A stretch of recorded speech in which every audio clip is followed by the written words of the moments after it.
Balitang Pulis Gabo. Magandang umaga mga ka-okay.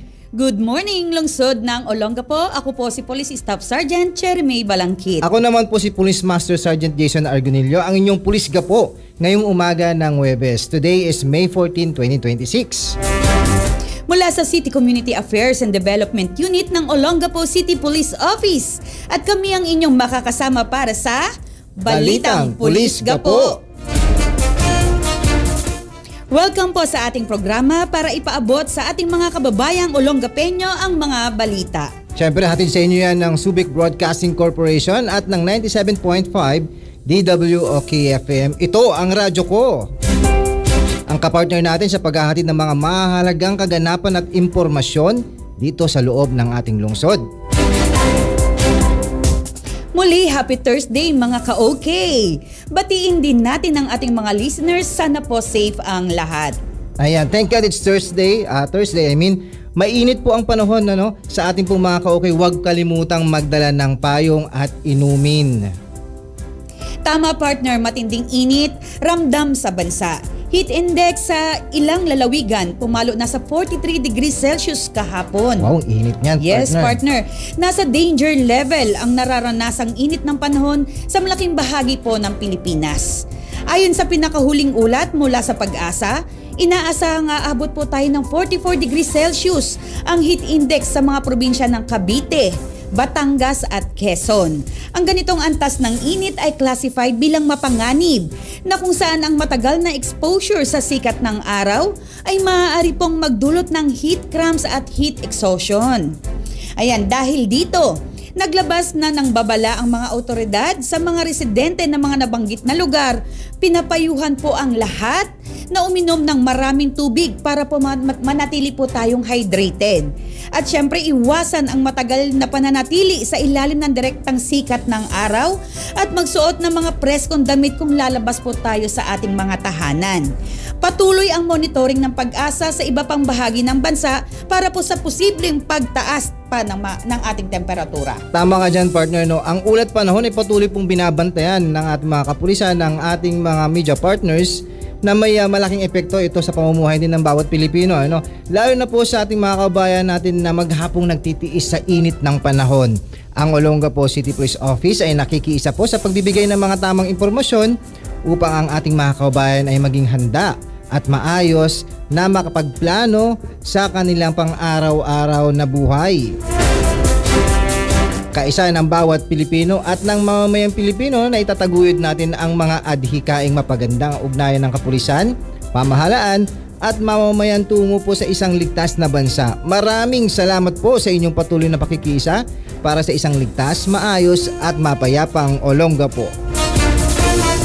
Kami ang inyong makakasama ngayong umaga para po magbigay ng mga komprehensibong detalye patungkol sa mga programs and activities na isinagawa po ng inyong kapulisan dito po sa ating lungsod ng Olongapo. Aming ihahatid ang mga kaganapan na may kaugnayan sa pagpapatupad ng ating mga peace and order sa ating lungsod sa pamamagitan ng ating PNP activities. Bagong PNP para sa bagong Pilipinas, serbisyong mabilis, tapat at nararamdaman.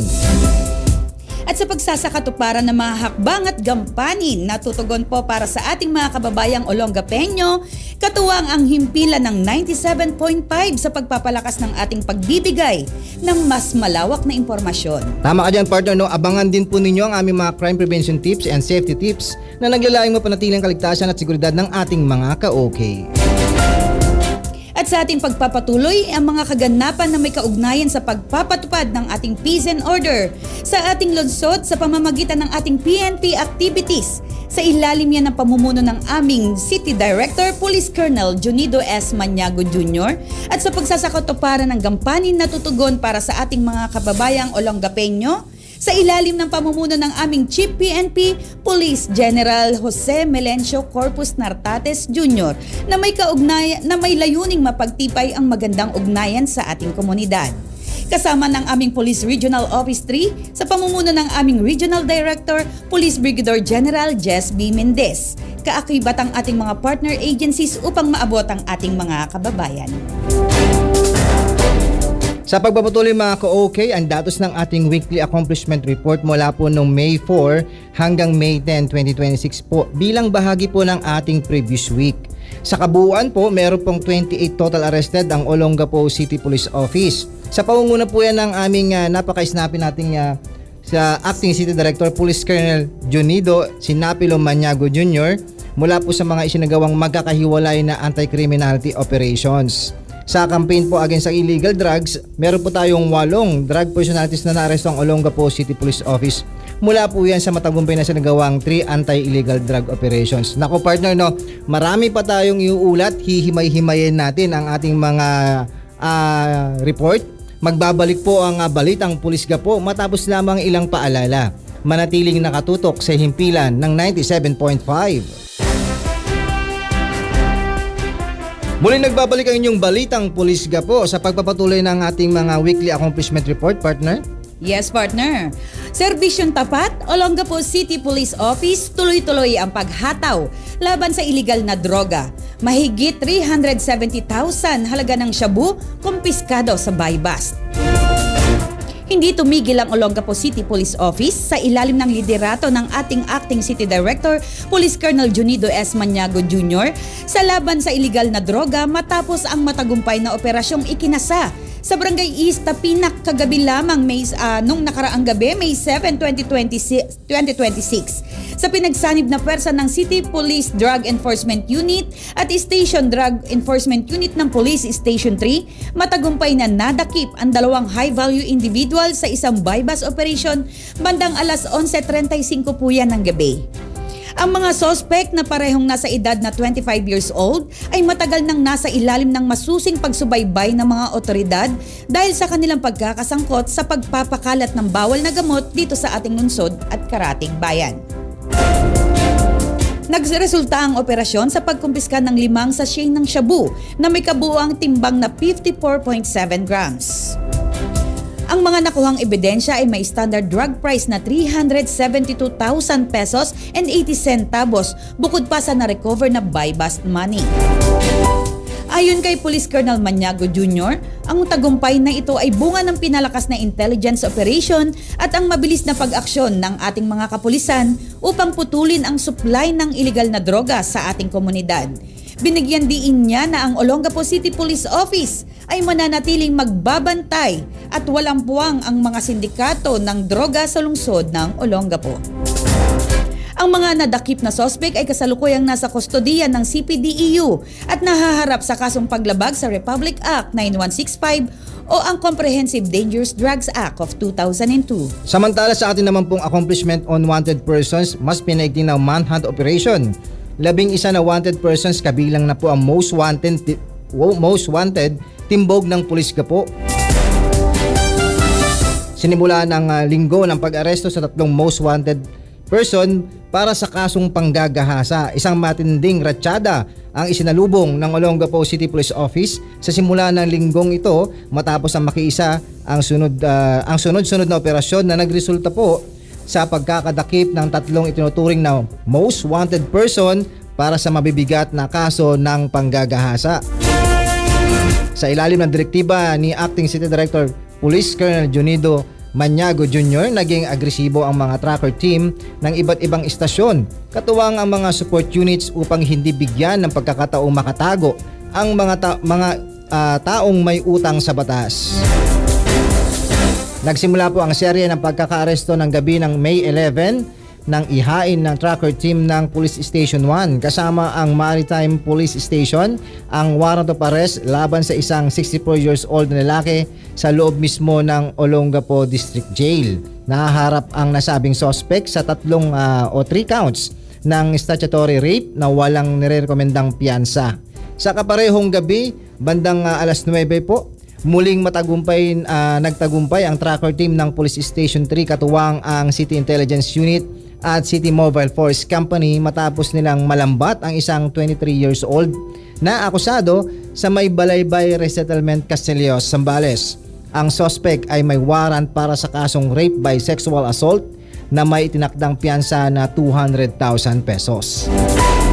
Hindi pa natapos ang operasyon nang nadakip ng tauhan ng Police Station 6 sa may Barangay Barreto ang isang may standing warrant para sa kasong statutory rape at wala ring inirekomendang piyansa para sa kanyang pansamantalang kalayaan. Ayon kay Police Colonel Maniago Jr., ang mga huling kaganapang ito ay patunay na may mas pinaigting na manhunt operations ang pulis Gapo. Binigyan din niya na walang titigil o walang itatagal ang mga nagtatago sa batas dahil ang bawat unit ng Olongapo City Police Office ay masigasig na nagtatrabaho upang matiyak ang hustisya para sa mga biktima, lalo na po sa mga may kasong sangkot ng pang-aabuso.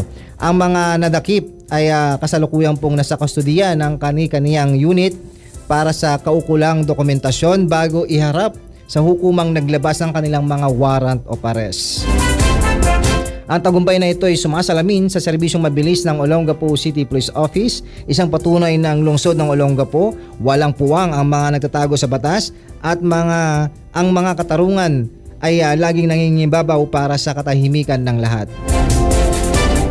Samantala sa ating kampanya laban sa illegal gambling, 6 na individual ang naaresto ng Pulis Gapo. Bilang bahagi ng pinaigting na pagpapatupad ng batas, nagsagawa ang Olongapo City Police Office ng serya ng operasyon upang sugpuin ang iba't ibang uri ng iligal na sugal dito sa ating lungsod. Kaugnay nito, 3 lalaki huli sa aktong nagpapataya ng Cara Cruz sa Olongapo City. Mga sospek at ebidensya nasa kustodiya na ng mga otoridad. Detalye sa ulat na ito. Bitbit ang kampanya laban sa lahat ng uri ng iligal na sugal. Arestado ang 3 individual sa isinagawang operasyon ng mga tauhan ng Police Station 3 sa kahabaan niya ng Bacon Street, Barangay Iztapinak, Olongapo City. Naganap ang pag-aresto dakong alas 10:40 ng gabi nitong nakaraang Biyernes lamang, May 8, 2026. Kinilala ang mga nadakip na sina alias Roy, 45 years old, isang mekaniko at residente ng nasabing barangay na tumatayo umanong financier. Si alias Mac naman na 46 years old at si alias Louie, 42 years old, kapwa mga mangingisda sa residente ng Subic, Zambales. Ayon sa ulat, habang nagsasagawa ng pagpapatrolya ang mga tauhan ng Police Station 3 sa kanilang area of responsibility, natsyempohan ang mga sospek na nasa gitna ng paglalaro ng Cara Cruz. Nakumpiska sa operasyon ang 3 peraso ng 1 peso coin na ginamit bilang panaboy at bet money na nagkakahalaga ng 600 piso sa iba't ibang denominasyon. Sa kasalukuyan, nahaharap ang mga sospek sa kasong paglabag sa Presidential Decree 1602 o ang Anti-Illegal Gambling Law na nananatili sa kanilang police station para sa tamang disposisyon. Ang Olongapo City Police Office ay patuloy na nagpapaalala sa publiko na ang pakikilahok sa illegal gambling ay mahigpit na ipinagbabawal at may kaukulang kaparusahan. Ito ay bahagi ng aming patuloy na kampanya upang matiyak ang kapayapaan, kaayusan at kaligtasan sa ating komunidad. Karagdagang balita mga ka-OK, lalaking sospek sa panggagahasa sa isang 9 na taong gulang na babae, timbog ng Olongapo City. Sospek nahaharap sa kasong statutory rape. Arestado ang isang 38 taong gulang na lalaki matapos pong ireklamo ng panggagahasa sa isang 9 na taong gulang na bata sa barangay Kababae dito sa ating lungsod. Base po sa ulat mula po sa Police Station 2, naganap ang karumal-dumal na insidente dakong 1:00 na madaling araw nitong Sabado, May 9 taong kasalukuyan. Ayon sa biktima na itinago natin sa pangalang Maine, nasa loob siya ng isang common restroom ng kanilang compound nang sundan siya ng sospek na kinilala sa alias Ener. Dito umano isinagawa ng sospek ang malisyosong pang-aabuso sa biktima. Agad na dumulog sa himpilan ng pulisya ang biktima kasama ang kanyang ina na si alias Leia upang isumbong ang pangyayari. Sa mabilis na aksyon ng mga tauhan ng Police Station 2, nadakip ang sospek at ngayon po ay nasa kustudiya na ng kanilang mismong police station na nakakasakop at nananatili sa kanilang custodial facility. Kasalukuyan pong inihahanda ang mga dokumento para sa pagsampa sa kasong paglabag sa Republic Act 11648 or statutory rape laban sa sospek. Samantala, ang batang biktima po ay agad naman pong isinangguni sa City Social Welfare and Development Office ng lungsod ng Olongapo para po sa kailangang psychological counseling. Muli po, paalala sa mga magulang na lagi pong bantayan ang kanilang mga anak upang makaiwas po sa anumang karahasan. Partner, may tanong lang ako, bakit kailangan pa natin isangguni sa ating mga City Social Welfare and Development Office ang mga batang biktima? Yes, partner, napakahalaga yun. Sabi nga rin natin dito, kailangan nila dumaan sa psychological counseling kasi hindi natin alam, baka may mga trauma pa yung mga bata. Yun. Yes. Ang madalas kasi na nasa isip ng ating mga kababayan, sa ating mga ka-okay, so pag sinabi natin na pang-aabuso, ito ay hindi lamang po physical, no?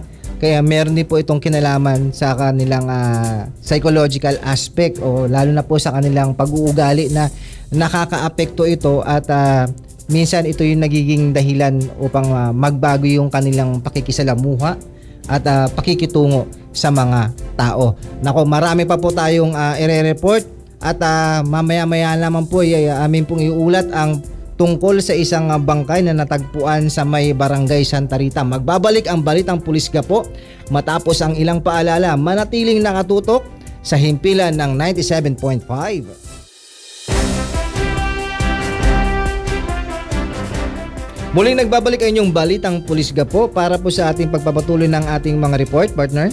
Yes, isang bangkay ng isang hindi pa kilalang babae natagpuang naaagnas sa barangay Santa Rita, Olongapo City. Panawagan para sa pagkakakilanlan ng biktima inilabas ng kapulisan. Isang naaagnas ng katawan ng isang matandang babae ang natagpuan sa Purok 5E, Barangay Santa Rita, Olongapo City noong nakaraang Biyernes ng May 8, 2026. Dakong alas 11 ng umaga nang madiskubre ng saksi na si alias Obet ang bangkay sa tabi ng residensya ng isang Alona Amores. Ayon sa investigasyon, maglalagay lamang sana ng bitag para sa bayawak ang saksi nang tumambad sa kanya ang wala ng buhay na biktima. Inilalarawan ang biktima na nasa edad na 65 to 70 years old, may taas na 4 na talampakan at nakasuot ng kulay kayumangging duster. Dahil sa decomposition stage na ang katawan, agad na humingi ng tulong ang saksi sa Barangay Gordonites bago ito iniulat sa Police Station 5. Sa kasalukuyan, nakikipagtulungan na ang Police Station 5 sa Olongapo City Forensic Unit upang masuri ang labi ng biktima. Kasabay nito ang koordinasyon ng mga opisyales ng Barangay Gordonites at Santa Rita upang mahanap ang mga kamag-anak ng biktima para sa formal na identifikasyon.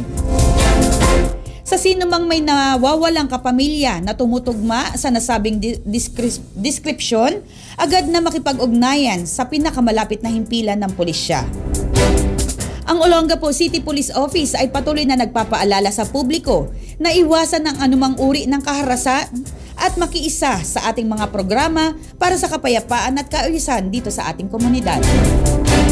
At para naman po sa ating isinagawang community engagement sa loob ng ating lungsod, 2 dating miyembro ng militanteng grupong Anak Pawis nagbalik loob na sa pamahalaan sa Olongapo City. Tulong pinansyal at pangkabuhayan agad na pinaabot sa mga sumuko. Isang malaking hakbang tungo sa kapayapaan at seguridad ang naitala sa lungsod ng Olongapo matapos pong formal ng magbalik loob ang 2 individual na dating kaanib ng Communist Front Organization at Underground Mass Organization o Anak Pawis. Nitong nakaraang Martes, May 12, personal pong sumuko ang dalawa sa himpilan ng Olongapo City Mobile Force Company sa Camp Lieutenant General Manuel F. Cabal, Barangay Barreto, lungsod ng Olongapo.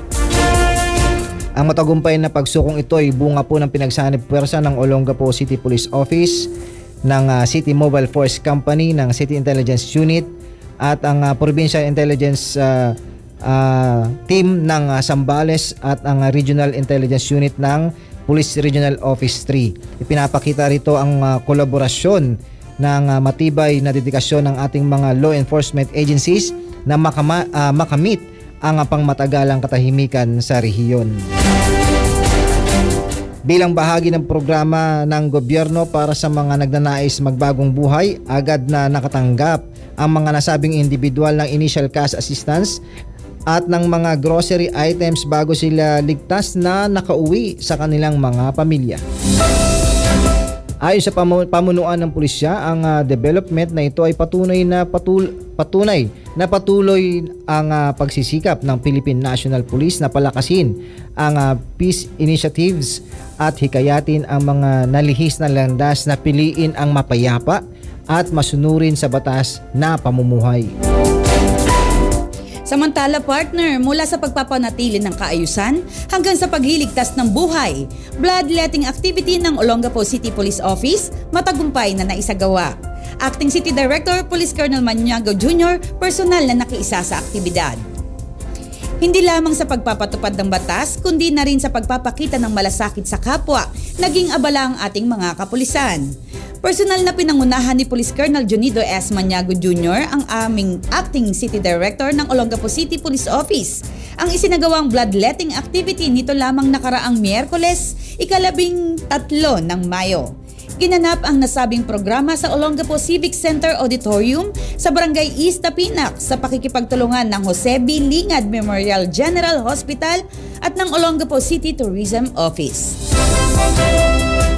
Layunin ng aktibidad na ito na palakasin ang ugnayan sa pagitan ng law enforcement at ng health sector para sa kapakanan ng bawat Olongapeño.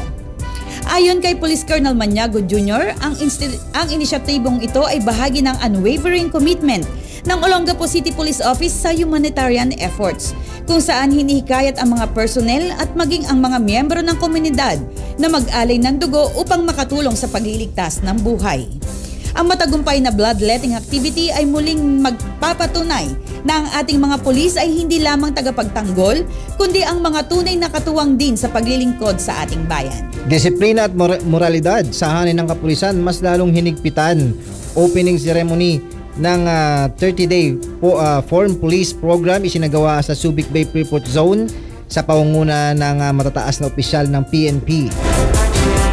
Formal nang sinimulan ang 30 araw o 30 days na focus, reformation, reorientation, and moral enhancement of police officers o mas kilala bilang Form Police nitong nakaraang Miyerkules noong May 13. Ginanap ang nasabing opening ceremony sa may PNPTS SVL Satellite School sa kahabaan po yan ng Ilianins Road, Subic Bay Freeport Zone dito sa Zambales. Ang aktibidad ay dinaluhan ni Police Colonel Junido Maniago Jr., Acting City Director ng Olongapo City Police Office bilang suporta sa krusada ng pambansang pulisya para sa disiplina. Pinangunahan naman ni Police Lieutenant General Bernard Banac, ang Acting Deputy Chief PNP for Administration, ang nasabing seremonya. Ang presensya ng isa sa pinakamataas na opisyal ng PNP ay nagpapakita ng seryosong commitment ng organisasyon sa pagsasagawa ng internal cleansing at paghubog sa moral na aspeto ng bawat pulis. Layunin ng programang Form Police na muling palalahanan at itanim sa puso ng mga law enforcers ang tunay ng kahulugan ng serbisyo, integridad at profesionalismo upang mas lalong mapaglingkuran ng tapat ang sambayan ng Pilipino. At yan ang aming mga accomplishment on community engagement and intensified information operations para sa inyo mga ka-OK. Ang lahat ng mga aktibidad na ito ay bahagi ng aming adhikain na isulong ang mga programa ng PNP sa pamamagitan ng Community Affairs and Development, kaya naman hinihikayat namin ng lahat na makiisa upang mas lalo po natin mailapit sa ating mga kababayang Olongapeño ang serbisyong publiko ng Police Gapo. Bago tayo dumako sa ating pamimigay ng safety tips, partner, nais ko namang ibida ang accomplishment ng Police Station 6. Police Station 6 itinanghal na top 1 performing police station sa buong rehiyon. Ayan, Police Major George Francis Molina, pinagmalaki ang dedikasyon ng kanyang mga tauhan sa tapat na serbisyo. Isang malaking karangalan ang nakamit ng Police Station 6 matapos itong kilalanin bilang top 1 performing police station. Ang prestihiyosong pagkilalang ito ay nakamit sa ilalim ng liderato ni Police Major Molina. Ayon sa pamunuan ng istasyon, ang tagumpay na ito ay sumasalamin sa walang pagod na dedikasyon, pagsisikap at tunay na commitment ng bawat personnel sa paghahatid ng dekalidad na serbisyo publiko. Sa nakalipas na buwan, naging agresibo po ang Police Station 6 sa pagpapanatili ng kapayapaan at kaayusan, pagpapatibay ng ugnayan sa komunidad at pagsisiguro na epektibong ipinapatupad ang batas sa kanilang nasasakupan. Ang parangal na ito ay nagsilbing inspirasyon sa bawat miyembro ng kanilang istasyon upang mapanatili o manatiling matatag sa pagpapataguyod ng profesionalismo, integridad at malasakit sa pagpapatupad ng kanilang sinumpaang tungkulin na protektahan at paglingkuran ang sambayanan. Sa pagpapatuloy, dumako naman po tayo sa pamimigay ng safety tips bilang bahagi ng aming pagpapaigting ng Intensified Information Operation para sa ating mga ka-okay na talaga namang kapaki-pakinabang. Isang ligtas at mapayapang pamayanan ang layunin ng ating kapulisan. Paunawa sa publiko bilang pakikiisa po sa Safer Cities Initiative ng DILG. Patuloy-tuloy yan. Tuloy-tuloy yan ang partner, no? Mas papaiigtingin ng pamahalaang lungsod ng Olongapo ang pagpapatupad ng mga sumusunod na alituntunin para sa ating kaayusan dito sa ating lungsod. Unang-una, bawal na po ang pag-inom sa pampublikong lugar. Mahigpit pong pinagbabawal ang pag-inom ng alak sa mga pampublikong kalsada. Kasama na po dyan ang paglalatag ng mga mesa ng silya sa bangketa o kalsada. Bawal na rin po ang mga nakahubad, nakatopless o yung tinatawag nating half naked sa lansangan.